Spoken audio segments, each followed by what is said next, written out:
Hi అండి. చాలా సింపుల్‌గా ఈ కర్వ్ స్కేల్ ఉంటే చాలు ఎంత ఈజీగా కర్వ్ తిప్పుకోవచ్చంటే ఫిట్టింగ్ కూడా అంతే బాగా వస్తుంది. వీడియోని ఎక్కడ స్కిప్ చేయకుండా చూడండి. వీడియో నచ్చితే ఖచ్చితంగా లైక్ చేయండి. మీకు బయట దొరికితే బయట కొనుక్కోండి. లేదంటే నేను కింద ట్యాగ్ చేస్తాను, అక్కడైనా తీసుకోండి. ఫైనల్‌గా మీరు మాత్రం కొనుక్కోండి. ఎక్కడ కొనుక్కున్నా పర్లేదు. ఇప్పుడైతే నేను హ్యాండ్స్ కటింగ్ అయితే చేస్తున్నానండి. దీనికోసం నేను ఆల్రెడీ సగానికి ఫోల్డ్ చేసింది క్లాత్ అనేది మళ్ళీ ఇంకొక ఫోల్డింగ్ చేస్తున్నాను. ఎందుకంటే మనం ఒకేసారి 2 హ్యాండ్స్ కట్ చేసుకోవాలి. సపరేట్గా హ్యాండ్ కటింగ్ అయితే ఉండకూడదు. ఇప్పుడు ఎల్ స్కేల్ తీసుకోండి. ఎల్ స్కేల్ కూడా చాలా ఇంపార్టెంట్. కింద ట్యాగ్ చేస్తాను, కొనుక్కోండి. కింద ఎడ్జెస్కి ఒక మార్కింగ్ వేసుకోండి. తర్వాత ఒక 1/2 ఇంచ్ అనేది ఎక్స్ట్రా తీసుకోండి ఖర్చు కోసం. ఇక్కడ ఎక్స్ట్రా ఉన్న క్లాత్ నీట్గా కట్ చేసేయండి. ఇప్పుడు బ్లౌజు హ్యాండ్ హైట్ ఖర్చులతో కలిపి మార్కింగ్ వేసుకోండి. కింద ఆల్రెడీ 1/2 ఇంచ్ ఖర్చు వదిలేసాం కదా, అది వదిలేసుకుని హ్యాండ్ హైట్ మార్కింగ్ వేసుకోవాలి. ఇంకోండి ఇలా పట్టేసుకోండి. ఇలాగా నేను చూపించినట్టు ఇలా పెట్టుకుని పైన షోల్డర్ దగ్గర ఒక మార్కింగ్ వేయండి. ఎక్స్ట్రా ఖర్చు కోసం ఒక 1/2 ఇంచ్ అయితే తీసుకోండి. మళ్ళీ స్కేల్ తోటి స్ట్రేట్గా లైన్ అయితే వేసేసుకోండి. వేసుకున్న తర్వాత మనం తీసుకున్న ఆది బ్లౌజ్ని ఉల్టా తిప్పేసుకుని ఫ్రంట్ పార్ట్ నుంచి కాదండి, బ్యాక్ పార్ట్ నుంచి ఆర్మ్ లూజ్ చెక్ చేసుకోవాలి.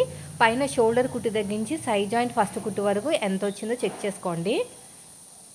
పైన షోల్డర్ కుట్టు దగ్గర నుంచి, పైన షోల్డర్ కుట్టు ఉంది కదా, అక్కడ నుంచి సైడ్ జాయింట్ ఫస్ట్ కుట్టు వరకు ఎంత వచ్చిందో ఒకసారి అయితే చెక్ చేసుకోండి. నాకు 7 మీద 2 గీతలు అయితే వచ్చిందండి. 7 మీద 2 గీతలు పైన షోల్డర్ కుట్టు దగ్గర నుంచి సైడ్ జాయింట్ ఫస్ట్ కుట్టు వరకు 7 మీద 2 గీతలు. 7వ నెంబర్ తోటి ఆర్మ్ లూజ్ వస్తే చంక డౌన్ వచ్చేసి 3 ఇంచులు వస్తుంది. 3 ఇంచులకు ఒక మార్కింగ్ వేసుకోండి. వేసుకున్న తర్వాత ఆర్మ్ లూజ్ కూడా మీరు క్రాస్గా మార్కింగ్ వేసుకోండి. తర్వాత హ్యాండ్ లూజ్ కూడా చెక్ చేసుకోండి. ఈ 3 ఇంచులు ఉందో లేదో చెక్ చేసుకోవాలి. ఇలా క్రాస్గా 7 మీద 2 గీతలకు మార్కింగ్ వేశాను. తర్వాత హ్యాండ్ లూజ్ కూడా ఇక్కడ ఒక మార్కింగ్ వేసేసుకుని ఇలా క్రాస్గా లైన్ వేసేసుకోండి. ఓకేనా? ఇలా క్రాస్గా లైన్ వేసుకుని ఎక్స్ట్రా ఖర్చు కోసం ఒక 2 ఇంచులు తీసుకోండి. ఇప్పుడు వచ్చేసి ఆర్మ్ లూజు స్ట్రేట్గా చూసుకోండి. ఎంత వచ్చినా పర్లేదు, సగానికి ఒక మార్కింగ్ వేసుకోండి. తర్వాత స్కేల్ తోటి స్ట్రేట్గా ఇలా లైన్ వేసేసుకోండి. వేసుకున్న తర్వాత ఈ కార్నర్ దగ్గర 7వ నెంబర్ కాబట్టి 1.5 ఇంచులు క్రాస్గా మార్కింగ్ వేసుకోవాలి. 1.5 ఇంచులు అనేది ఈ స్ట్రేట్గా లైన్ దగ్గర నుంచి ఇలా క్రాస్గా, షోల్డర్ దగ్గర ఏ సైజు వాళ్ళకైనా 1 ఇంచే. ఇప్పుడు మనం కర్వ్ స్కేల్ తీసుకుని నీట్గా కర్వ్ అనేది తిప్పుకోవాలి. అయితే ఇక్కడ నేను అడ్జస్ట్మెంట్ అనేది చాలా ఇంపార్టెంట్ అండి. సన్నగా వచ్చింది చూసారా, అది వచ్చేసి మనం ఎండ్ దగ్గర పెట్టుకుని మన షోల్డర్ దగ్గర కరెక్ట్గా 1 ఇంచ్కి టచ్ అయ్యేటట్టు పెట్టుకుని ఇలా షేప్ తిప్పాలన్నమాట. చూడండి, ఇలా పెట్టుకోవాలి. ఓకేనా? ఇక్కడ నాకు మనకి సన్నగా ఉన్నది కొంచెం బయటకు వచ్చేస్తుంది. ఆ సన్నగా బాగా పొడుగ్గా ఉంది చూసారా, అది అటు వెళ్తుంది అనమాట. ఇప్పుడు ఆర్మ్ లూజ్ దగ్గర నుంచి 1 ఇంచ్ మన వైపుకి, ఈ కరువు తిరిగిన చోట 1/2 ఇంచు కిందకు మార్కింగ్ వేసుకోండి. ఇది ఫ్రంట్ పార్ట్ లోతు.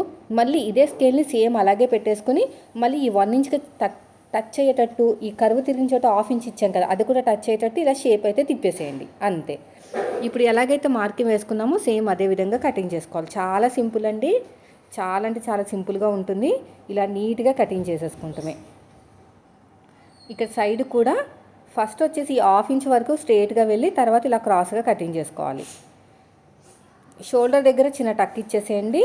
2 లేయర్స్ని సపరేట్గా తీసేసుకుని లోత్ అనేది కట్ చేసేయండి. ఇలా 2 లేయర్స్ని సపరేట్గా తీసేసుకుని ఈ లోత్ అనేది కట్ చేసేసుకోండి. ఇలా మొత్తం కూడా నీట్గా కటింగ్ చేసేసుకోండి. అంతే. ఇది ఫ్రంట్ పార్టు లోత్ అని తెలియడానికి ఒక మార్కింగ్ వేసుకోండి. అంతే. చూసారా ఎంత సింపుల్గా అయిపోయిందో. సో మీరు కూడా ఇలాగే కట్ చేసుకున్నారంటే బ్లౌజ్ అనేది చాలా బాగా కుదురుతుంది. ఫ్రంట్లో కానీ బ్యాక్లో కానీ అస్సలు ఒక ముడత కూడా రాదు. వీడియో నచ్చితే లైక్ చేయండి. Thank you for watching.